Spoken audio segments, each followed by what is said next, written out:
چند سوم دم ببری منطقه؟ یکی قیمت گویی زورم نرسه؟ اردام داریم نکیمتا اردام داریم با اون نفرانی که در زیر کامنتار نوشته استودید که خیر با دستی راست کنه دستی چپ نفهمد بس کنه این گپای کمپیریتونه خداوند در قرآن در سوره بقره در آیت 274 چی میگه؟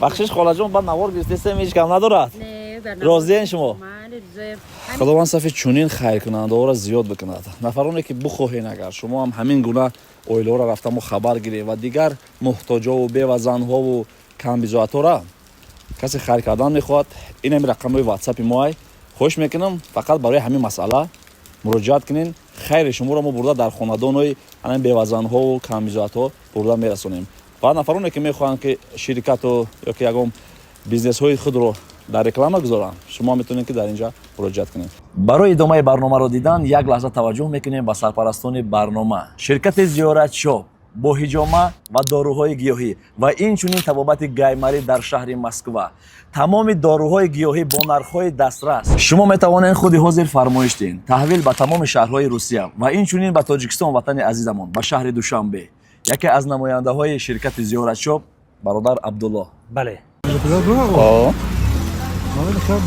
من برسه ضرور کما یاردم میکنم ها تمام اینا یورا ایو شما خمونای از من میگیرم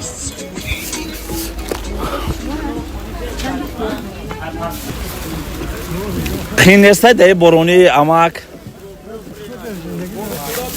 در زندگی ام خودت کار میکنی ها چند نفرین در اویلا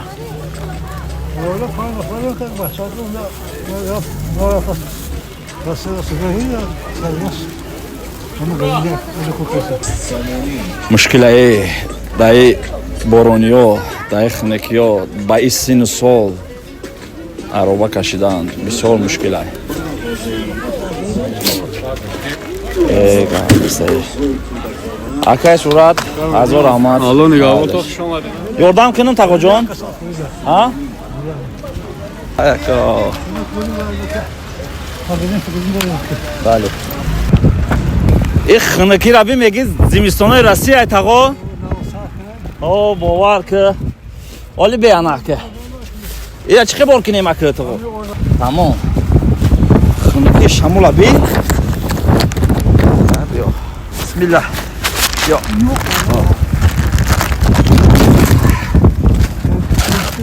یه بالون های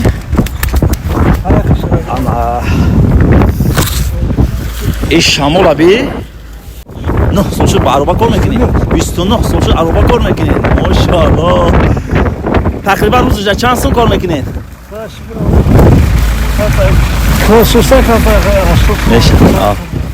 از اینمی تو ساعت چند کار میکنین اکه؟ 4-5 تقریبا از این ساعت چند شده گه؟ این ساعت 3 خیلی 2 ساعت دیگه کار میکنید همین 2 ساعت تقریبا چند سم کار کرده میشه؟ یا 40-50 سم دیگه ها؟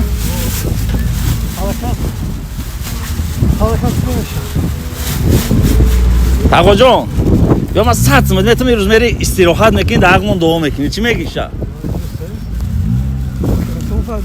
ها؟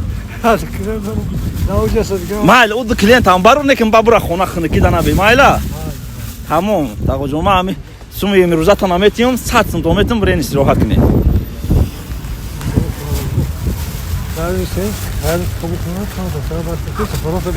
سلامت باشید رحمت همیشه داغو باشین در حقمون این 100 سم را گیرین اما دو کلینت گفتگیتون هم برین در حق ما دعا کنین رحمت خداوند نگهبان کنه امید نام دارم سلامت باشین خدا نگهبانتون شما علش نه یا باران زمین جای قشنگ نیست من از جسم زمینم خوب میدانم که اینجا آدمی را به جو اندازه میگیرم برادرای عزیز حالا ما محصولات خوراکواری خرید کردگی هستیم به نزد یک عائله که 4 нафар зиндагӣ мекунанд. 2 та инҳо нобино ҳастанд. падар маъюб дар ҷойгоҳ хоб аст, ба мо хабар доданд. мо харид карда ҳозир оварда хабардор нестанд, медуроем метиҳимшонам. дар ҳаққи хайркунандаи ҳамӣ шумо низ дуогӯ бошен. ин маҳсулотҳо аз номи як бародар бо номи муҳаммадҷон аз ноҳияи ёвон аст. худованд баракатш бита. ба он нафароне ки дар зери комментария навишта истодаед ки хайра ба дасти рост куну дасти чап нафаҳмад, бас кинени гапҳои кампиритона. худованд дар қуръон дар сураи бақара дар ояти 274 чӣ мега? онҳое ки молҳояшонро шабу рӯз пинҳонӣ ё ошкоро садақа мекунанд, на бим доранд ва на ғамгин мешаванд. мора худо худаш гуфтааст ки хайра чӣ ошкоро мекунӣ, чӣ пинҳон. ай хайр кардан натарс мега. имрӯз дар зери комментария аксари бародарон навишта истоданд ки хайра ба дасти ростат бикаву ба дасти чапат нафаҳма. бас кинед дӯстони азиз. ҳамон нафароне ки ин сухана мегӯянд хушон хайр намекунанд, аҳли хайр нестанд. биё мо дохил мешавем. биё ака. анан хона як буд ба фикрам.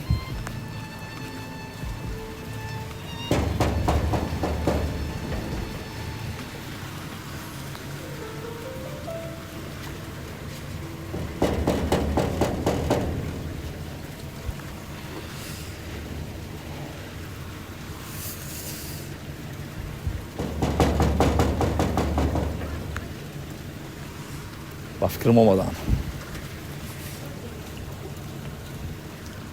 ассалому алайкум.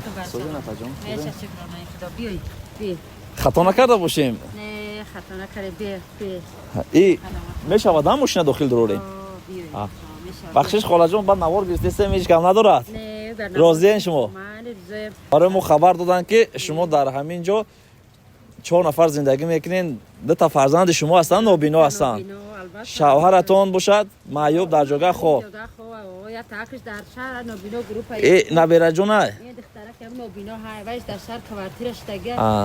ба фикрам ки аму сурғара аму апа доданд. хайр набошад ман мошина дохил дорем, дар дохил суҳбат мекунем. маълаш. дар рӯй бидаё. биё.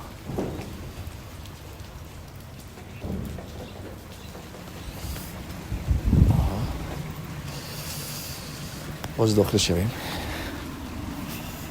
бародарои азиз, оилае ки дар назди мо мебинен, ҳозир мо пурсон шудем барои навор гирифтан иҷоза доданд. моро суроға доданд ҳамин оиларо ки мақсад апамон бевазан аст, аз шавҳаршон ҷудо шудагааст ва чашмонашон нобино аст. ин модара 2 фарзандшон чашмош нобино ҳастанд. ана шавҳаршон маъюб дар ҷойгоҳ хоб аст. мо аз номи як бародар аз ноҳияи ёбон каме маҳсулоти хӯрокворӣ овардаги ҳастем. ёра бигирену дар ҳаққи ҳамон бародар дуо бикунем. саломат бошед.